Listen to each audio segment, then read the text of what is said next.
നമസ്കാരം. ഇന്ത്യയിൽ നിന്നും എത്ര കിട്ടിയാലും പഠിക്കാത്തവരാണ് പാകിസ്ഥാൻകാർ. ഇന്ത്യയെ തൊട്ടപ്പോൾ തക്ക മറുപടി തന്നെ ഇന്ത്യ നൽകി. പാകിസ്ഥാനെ മുഴുവനായി തകർക്കുന്നതായിരുന്നു ഇന്ത്യയുടെ മറുപടിയായ ഓപ്പറേഷൻ സിന്ധൂർ. അഫ്ഗാൻ ആക്രമണങ്ങളെ ഇന്ത്യ പിന്തുണയ്ക്കുന്നത് കൊണ്ട് ഇന്ത്യയുമായി ഏതു സമയവും യുദ്ധം ഉണ്ടാകാമെന്നാണ് പാകിസ്ഥാൻ പറഞ്ഞു വെക്കുന്നത് ഇപ്പോൾ. അതായത് ഇന്ത്യയുടെ operation Sindoor just for trial മാത്രമാണെന്ന ഇന്ത്യയുടെ വെളിപ്പെടുത്തലിന് പിന്നാലെയാണ് ആകെ വെപ്രാളവും വിരളയും പിടിച്ച് പാകിസ്ഥാൻ നടക്കുന്നത്. ഓപ്പറേഷൻ സിന്ധൂർ 88 മണിക്കൂറുള്ള ട്രെയിലർ മാത്രമാണെന്നാണ് Indian chief of the army staff general Upendra ദ്വിവേദിയുടെ പരാമർശങ്ങൾക്ക് പിന്നാലെയാണ് പാക് പ്രതിരോധ മന്ത്രി ഖോജ ആസിഫിന്റെ പ്രതികരണം വന്നത്. രാജ്യത്തെ സേനാ വിഭാഗങ്ങൾ പൂർണ്ണ സജ്ജരാണെന്നും പാകിസ്ഥാൻ അവസരം നൽകിയാൽ അയൽക്കാരോട് ഉത്തരവാദിത്വപരമായി എങ്ങനെ പ്രവർത്തിക്കണമെന്ന് പഠിപ്പിക്കുമെന്നുമാണ് ഉപേന്ദ്ര ദ്വിവേദി പറഞ്ഞത്. ഓപ്പറേഷൻ സിന്ദൂറിന് പിന്നാലെ ഇരു രാജ്യങ്ങൾക്കുമിടയിൽ വാക്പോര് രൂക്ഷമാണ്. നവംബർ ആദ്യവാരത്തിലും ആസിഫ് പ്രകോപനപരമായ പരാമർശങ്ങളുമായി രംഗത്തെത്തിയിരുന്നു. കിഴക്കിലെയും പടിഞ്ഞാറിലെയും അതിർത്തികളെ പ്രതിരോധിക്കാൻ ഞങ്ങൾ പൂർണ്ണ സജ്ജരാണ്. അതായത് ഇന്ത്യയും അഫ്ഗാനിസ്ഥാനെയും പ്രതിരോധിക്കാൻ എന്നാണ് അവർ വ്യക്തമാക്കുന്നത്. ഇന്ത്യക്കെതിരെ വ്യാജമായ കഥകൾ മെനയുന്ന പാകിസ്ഥാന്റെ തന്ത്രമാണ് ഇതെന്നും ഇന്ത്യ വ്യക്തമാക്കിയിട്ടുണ്ട്.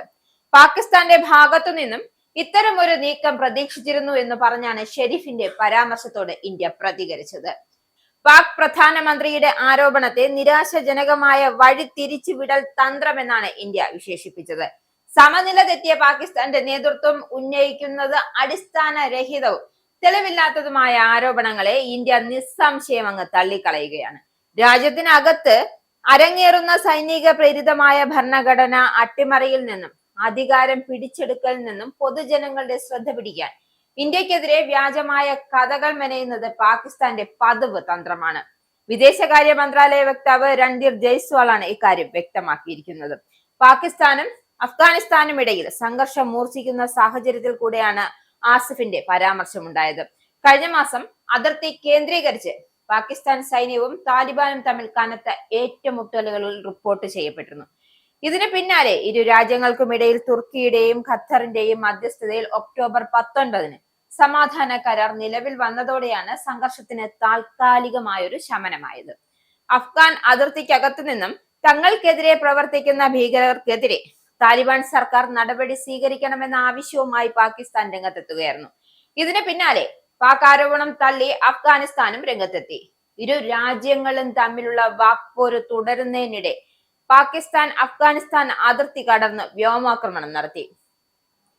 ഇതിന് പിന്നാലെ താലിബാൻ തിരിച്ചടിച്ചതോടെയാണ് അതിർത്തി സംഘർഷഭരിതമായത്.